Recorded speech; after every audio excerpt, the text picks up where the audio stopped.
ও আমার বান্দা, মন বেশি খারাপ থাকলে আমাকে একবার স্মরণ কর। আজকুরুকুম, তোর অশান্ত মনকে শান্ত করে দেওয়ার মাধ্যমে আমি আল্লাহ তোকে স্মরণ করব, আমি আল্লাহ তোকে স্মরণ করব। ফাজকুরুনি, বান্দারে ধার গর্জ পড়ে গেলে আমাকে একবার স্মরণ কর। আজকুরুকুম, আমি গায়েবী খাজানা থেকে তোকে সাহায্য করে তোকে স্মরণ করব। সুবহানাল্লাহ।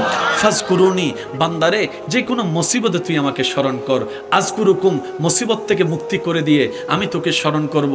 বান্দারে ফাজকুরুনি, গুনাহ করে তুই আমাকে স্মরণ কর। আজকুরুকুম, আমি গফফার, তোকে মাফ করে দিয়ে স্মরণ করব।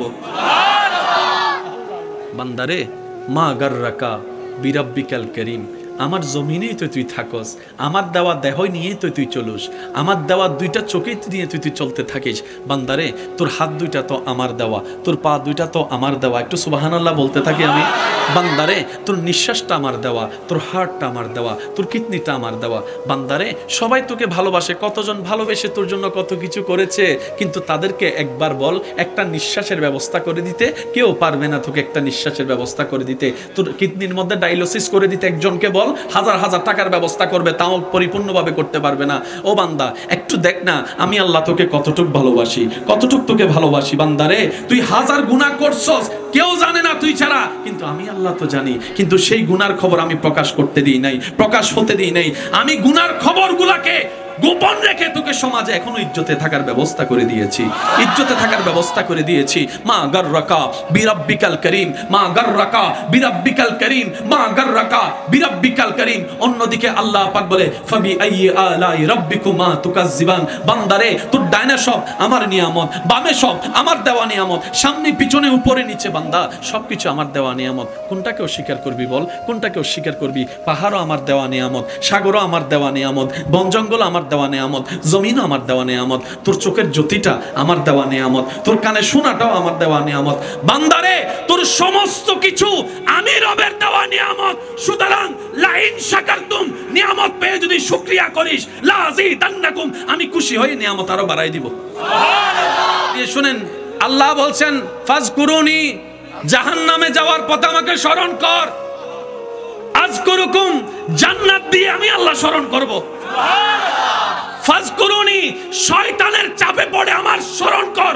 আউযু বিল্লাহি মিনাশ শাইতানির রাজিম, একবার বল আজকুরুকুম, শয়তান থেকে মুক্তি দিয়ে আমি আল্লাহ তোকে স্মরণ করব। ফাজকুরুনি, বান্দা তোর চাচাই তোকে জ্বালাচ্ছে, তোর জেডাই তোকে চালাচ্ছে, তোর বড় ভাই তোকে জ্বালাচ্ছে। ফাজকুরুনি, আমাকে একবার স্মরণ কর, আমাকে একবার স্মরণ কর, আমাকে একবার স্মরণ কর। বান্দা তোর স্বামী তোকে বেশি কষ্ট দিচ্ছে, তোর বউ তোকে বেশি কষ্ট দিচ্ছে, বেশি কষ্ট লাগতেছে দুনিয়ায় থাকতে, তোর কেউ নাই মনে হচ্ছে। আরে বান্দা কেউ নাই মনে করছিস কেন? আমি আল্লাহ আছি না তোর, আমি আল্লাহ আছি না, আমি আল্লাহ আছি না। নাহনু আকরাব বলেছি না, আমি আল্লাহ আছি তো। ফাজকুরুনি, একবার স্মরণ কর না আমাকে, একবার স্মরণ কর না আমাকে, একবার স্মরণ কর না আমাকে। আজকুরুকুম, ওই কঠিন বিপদে শান্তির ব্যবস্থা তোর জন্য তোর মালিক, তোর খালিক, তোর রব আমি রব্বুল আলামিন করে দিবই দিব। যথাসময়ে বলেন সুবহানাল্লাহ। সত্যি করে একটা কথা বলেন, আমি সবার মুখে শুনতে চাই, সবার জীবনে কম বেশি সমস্যা আসছে কি আসে নাই? বিপদ আসছে কি আসে নাই? হঠাৎ টাকার প্রয়োজন হয়েছে কি হয় নাই? হঠাৎ রাস্তা বন্ধ হয়েছে কি হয় নাই? হঠাৎ জামিলা লাগছে কি লাগে নাই? ওই বিপদ এখন আর আছে? ওই জামিলা এখন আর আছে? বলেন না আছে? 10 বছর আগের কাহিনী এখন আছে? সমাধান হলো কিভাবে? আপনি বলছেন এমনে তেমনে, রব বলে যে না আমি করে দিয়েছি। হায় হায়। হাসরের ময়দানে বিচারের কাঠগড়ায় নবী রাহমাতুল্লিল আলামিন সেই দৃশ্যের বর্ণনা দিতে গিয়ে বলেন, দুইজন আসামি রবের দরবারে দাঁড়াবে। একটু মনোযোগ। দুইজন আসামি রবের দরবারে দাঁড়াবে, একজনের বিচার হবে, বিচারের মধ্যে দাড়ি পাল্লায় যখন তার আমলনামা তোলা হবে, তার গুনার পাল্লা বাড়ি হবে। গুনার পাল্লা বাড়ি হওয়ার পরে ফেরেশতাদের জন্য নির্দেশ আসবে, তাকে জাহান্নামের দিকে নিয়ে যাও। ফেরেশতারা তাকে অ্যারেস্ট করে টেনে টেনে তার কর্মফলের কারণে জাহান্নামের দিকে নিয়ে যাবে। তখন সে বান্দাটা বারবার সামনের দিকে যখন ফেরেশতারা নিয়ে যাবে, সে বারবার রবের রহমতের দিকে তাকাবে। কিছু দূর সামনে যাবে, বারবার রবের রহমতের দিকে তাকাবে। সুবহানাল্লাহ বলতে থাকে না? কিছু দূর সামনে যাবে, বারবার পিছনে রবের রহমতের দিকে তাকাবে। রব্বুল আলামিন বলবে, ফেরেশতা দাঁড়াও, বান্দাটাকে আবার আনো। সুবহানাল্লাহ, মনে মুক্তি আসছে।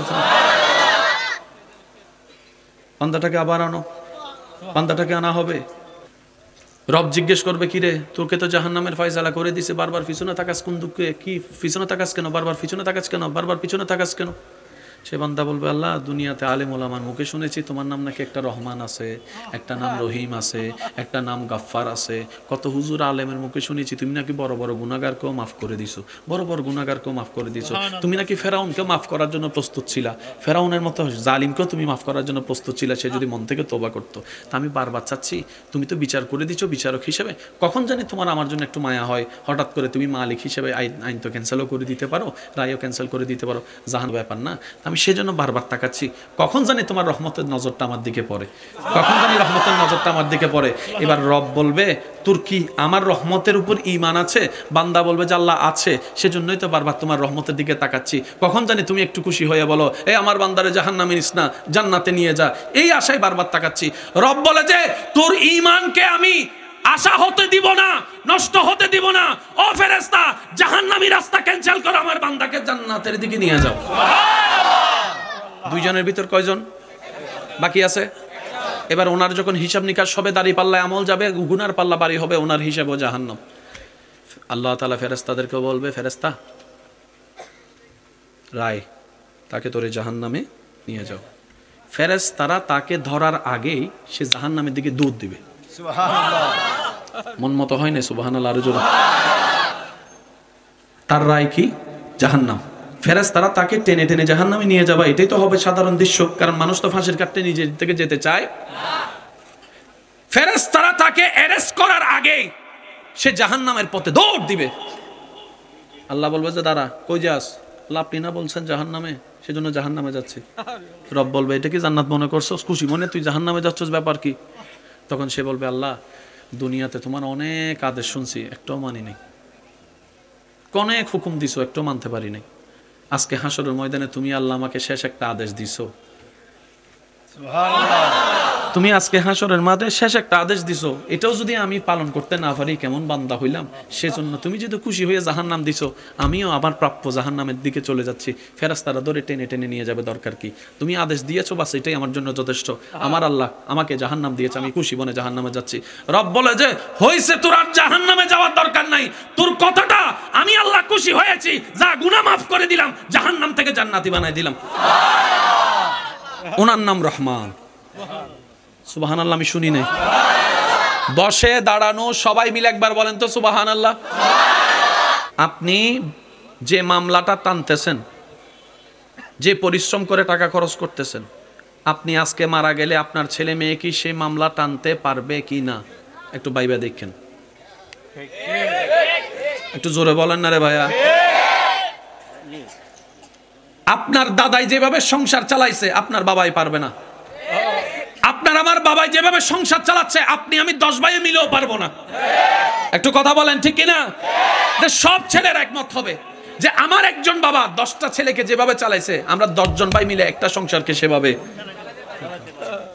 আপনারা মামলা তো চালাই যাচ্ছেন জিতার জন্য, এই মামলা কি ছেলে মেয়েরা চালাইতে পারবে কিনা আপনি একজন অভিভাবক হয়ে ভেবে দেখবেন, কারণ মৃত্যু তো যে কোনো মুহূর্তে হয়ে যেতে পারে। দ্বিতীয় নাম্বার কথা, মা বাবা বেঁচে থাকতেই সন্তানদের সামনে রেখে, অভিভাবক সামনে রেখে, আপনার কিছু মানুষ সামনে রেখে জায়গা ভাগ করে দেওয়া দরকার। কি বলেন আপনারা? বড় ছেলে এদিকে, মেজো ছেলে এদিকে, সেজো ছেলে এদিকে, ছোট ছেলে এদিকে। তাইলে বাপ মরার পরে আর বাবের জন্য কান্নাকাটি বাদ দিয়ে জায়গা ভাগ করার পিছনে লাগবে। তবে একটা শর্ত থাকবে, সেটা কি? এই জায়গার মালিকানা ছেলে মেয়ে তখনই হবে যখন আমরা বুড়া বুড়ি স্বাভাবিক মৃত্যুবরণ করে কবরে যাব। ইসলামে সবকিছুর সমাধান আছে না নাই? আপনারা একটু বলেন তো। আমরা নিই না, ব্যর্থতা আমাদের। বান্দা হিসেবে কার কাঠগড়াই? আল্লাহর কাঠগড়ায় একটা কি দিবেন? মামলা দিবেন। এই মামলাটা শুনেন একটু। বাংলাদেশে আইনে বিচার হতে হতে অনেক সময় কালাদারি সাদাদারি হয়ে যায়, অনেক সময় রায় পাইতে পাইতে মানুষ কবরেও চলে যায়। জোরে বলেন না রে ভাই। কিন্তু আপনি যদি বান্দা হয়ে আল্লাহর দরবারে কাঠগড়ায় একটা বিচার দিতে পারেন, আল্লাহ আমার ভাই জায়গা দখল করতেছে, আমার ভাইটা তোমার বান্দা, তোমার বান্দা আমার জায়গা দখল করছে, বিচারটা তুমি কইরো। এমন বিচার করবে সাপও মরবে, লাঠিও ভাঙবে না। শুধু তাই নয়, যে চাচা, জেঠা, মামা, খালা, ভাই, জেঠা, ভাই, আত্মীয় স্বজন, নেতা আপনার 1 ইঞ্চি জায়গা খেয়েছে, ওইটা ধৈর্য ধরার কারণে আল্লাহ আপনাকে, না হয় আপনার ছেলেদেরকে, না হয় আপনার নাতিদেরকে 10 গুণ বেশি সম্পত্তি এনে দিবেন দিবেন দিবেন দিবেন দিবেন দিবেন। এই কথাটা মাথায় রাখবেন। সবসময় ওই জিততে চাইেন না। আমরা তো সবসময় জিততে চাই। আমার একটা মারছে কলার সাইড ওইটা ল, কথা বলেন ঠিক কিনা? সবচাইতে শক্তিশালী কে? বলে যে নিজের রাগকে কন্ট্রোল করতে পারে সেই হচ্ছে সবচাইতে শক্তিশালী ব্যক্তি। বলেন না সুবহানাল্লাহ। যারা আমাকে ভালোবাসেন, 2-1 জন আবদার করে কিছু কথা বলছি, রাখার চেষ্টা করবেন। যদি জিততে চান, হারার অভ্যাস করেন। আমি সবাইকে বলছি না, যারা আমাকে আল্লাহর জন্য ভালোবাসেন আমি তাদেরকে আবদার করে কথা বলার অধিকার আছে বলে আমার মনে হচ্ছে, সেজন্য বলছি। আমি অধিকার আছে আপনার, আমার বলার অধিকার আছে। একটু ডান হাতটা তুলে সাক্ষী দেন, আগে বলার অধিকার আছে না? ধাক্কা খেলে পাক্কা হয়। বলেন, ধাক্কা খেলে আমরা হতে চাই কি? পাক্কা। পাক্কা হওয়ার শর্ত হচ্ছে খাইতে হবে ধাক্কা। তো ধাক্কা খাবেন, ব্যথা পাবেন না, তা তো হতে পারে না। ধাক্কা খাবেন, পায়ে লাগবে না, সেটাও তো হতে পারে না। ধাক্কা খাবেন, একটু ছিড়বে না, তা তো হতে পারে না। ধাক্কা খাবেন, অপমান হবেন না, তা তো হতে পারে না। ধাক্কা খাবেন, কাপড় ছিঁড়বে না, তা তো হতে পারে না। ধাক্কা খাবেন, আত্মীয় স্বজন ছেড়ে যাবে, তা তো হতে পারে না। এগুলো হবে। এই হওয়ার ভিতরে যারা রবের উপর খুশি হয়ে সবর করে, ইন্নাল্লাহা মাআস সাবিরিন, তার জন্য চলে আসে সুবহানাল্লাহ। আর রব যখন কোন বান্দার সাথী হয়ে যায়, ওই বান্দার জন্য সারা পৃথিবীর মানুষ যখন অগ্নিকুণ্ডলী তৈরি করে নিক্ষেপ করার জন্য, রব বলে, ও বান্দা, দুনিয়া তোর বিপক্ষে, সব তোর বিপক্ষে, আমি আল্লাহ তোর পক্ষে আছি, আমি আল্লাহ তোর পক্ষে আছি, আমি আল্লাহ তোর পক্ষে আছি। এবার সেই বান্দা ইব্রাহিমকে যখন দুনিয়া আগুনে ফেলে, আগুন যেখানে জ্বালিয়ে ফেলার কথা, সেখানে আগুন ওনার জন্য বেহেশতের বাগান হয়ে গেছে। আপনার শুধু একটাই কাজ, রবকে সাথে রাখা, রবের সাথী হওয়া। আর রবের সাথী হওয়ার প্রধান মাধ্যম হচ্ছে নবী রাহমাতুল লিল আলামিন। আর একটু জোরে বলা যাবে, নবী রাহমাতুল লিল আলামিন। নবী রাহমাতুল লিল আলামিন হচ্ছে রব পাওয়ার উসিলা, রব পাওয়ার রাস্তা। বলেন না সুবহানাল্লাহ। আল্লাহ আমাদেরকে একজন নবী দিয়েছেন, নবীর নাম নবী রাহমাতুল লিল আলামিন। যার কদম মোবারক থাকতো মাটিতে, হাত বাড়ালে হাত চলে যেত জান্নাতের বাগানে। যিনি আঙ্গুল তুলেছেন, আল্লাহ চাঁদ 2 ভাগ করে দিয়েছেন। শুনি নাই সুবহানাল্লাহ, শুনি নাই। আমি বলবো আস্তে আস্তে, নবীর পাগল উম্মতরা সুবহানাল্লাহ জোরে জোরে বলেন। যিনি আঙ্গুল তুললে, ভাইয়া, যিনি আঙ্গুল তুলেছেন, আল্লাহ চাঁদ 2 ভাগ করে দিয়েছেন। ডুবন্ত সূর্যকে যার দোয়ার বদৌলতে রব আবার তুলে দিয়েছেন। যিনি আরাম করেছেন, আরাম করা অবস্থায় গাছ মাটির সাথে সম্পর্ক ছেদ করে হেঁটে হেঁটে এসে নবীকে সালাম দিয়েছেন।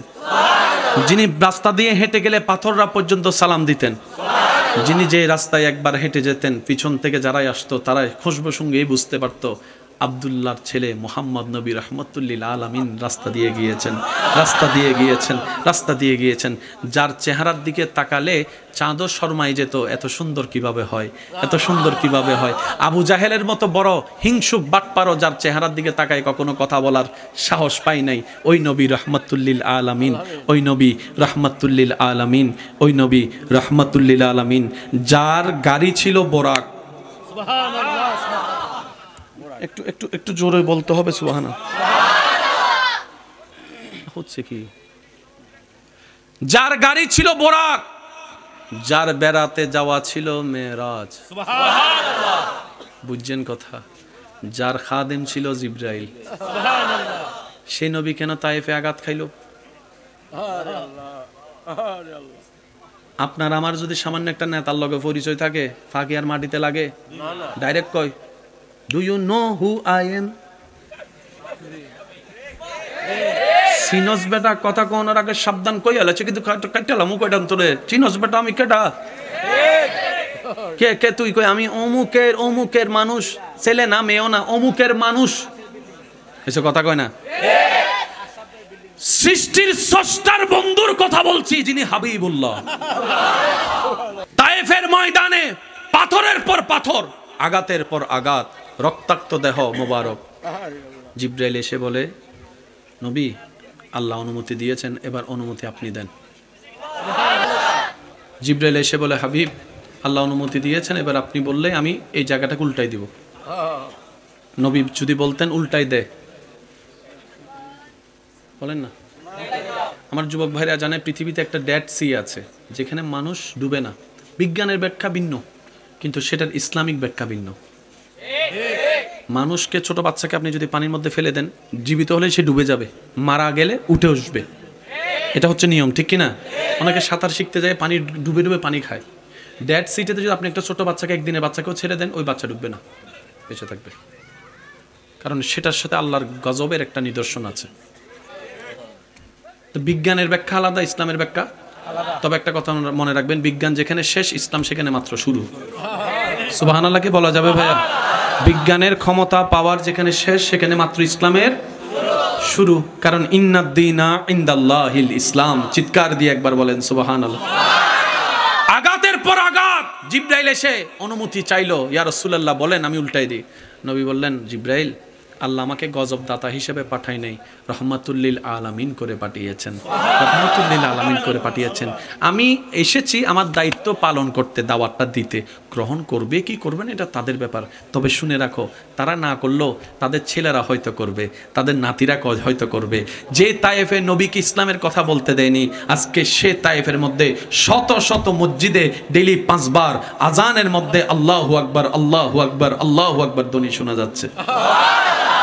মনে রাখবেন আমার যুবক ভাইয়েরা, সবসময় রেসে জিততে যাবেন না, সবসময় রেসে জিততে যাবেন না। আপনি শুধু আল্লাহর খুশি জিতার চেষ্টা করেন। সুবহানাল্লাহ বলেন না রে ভাইয়া? আপনি শুধু আল্লাহর খুশিটা জিতার চেষ্টা করেন। যিনি রিজিকের মালিক, যিনি হায়াতের মালিক, ওই স্রষ্টা যদি আপনার উপর খুশি হয়ে যায়, অন্ধকার করো, আলো জ্বলবেই জ্বলবেই জ্বলবেই জ্বলবেই। যুবক ভাইরা কথা বলেন ঠিক কিনা? আজকে সে তাইফের মধ্যে দেখেন, ফজরে, জোহরে, আসরে আজান আর আজান, আজান আর আজান, আজান আর আজান। যারা আল্লাহর নাম বলতে দেয় নাই, আজকে মাইকের মধ্যে চলতেছে আল্লাহু আকবার, আল্লাহু আকবার। নবী ধৈর্য ধরেছেন, নিয়ামত দিয়েছেন। আচ্ছা, সবাই কি হাঁটতে চায় না জিততে চায়? সবাই বলে না। ভাই ভাইয়ের মধ্যে ঝগড়া, কেসের মধ্যে ঝগড়া, খেলার মধ্যে সবাই জিততে চায়। শুধু জিতার মধ্যে একটা আনন্দ আছে, কিন্তু কিছু হারার মধ্যেও আনন্দ আছে। মামার সাথে বাগিনা, বাতিজার সাথে চাচা। এবার বাতিজা কইতেছে ছোট বাতিজা, 5 বছরের বাতিজা, 5 বছরের বাগিনা, মামা সাইড দেখি কার শক্তি বেশি, আসো। মামার বয়স 20 বছর, বাগিনার বয়স। এবার মামা বাগিনা, মামাও হাসি হাসি, হ তোমার লাগে তো আমি পারতাম না। যে মামারা কথা কয় না, চাচারা কথা কয় না, বাবেরা কথা কয় না, আমি তো তোমার সাথে পারবো। তারপরও কই চলো কেলি। এবার ছোট্ট একটা হাত বড় হাতের সাথে লাগছে। মামা সেকেন্ডের আগে নেনো সেকেন্ডে তাকে হারাই দিতে পারে, তারপরও মামা কি করে, সেও শক্তি একদম বড় করে দিতেছে, ভাগিনা দিতেছে। কিছুক্ষণ পরে মামা নিজে থেকে জিতে যায় না হেরে যায়? সত্যি করে বলেন, মামা হেরে যে শান্তিটা পেয়েছে,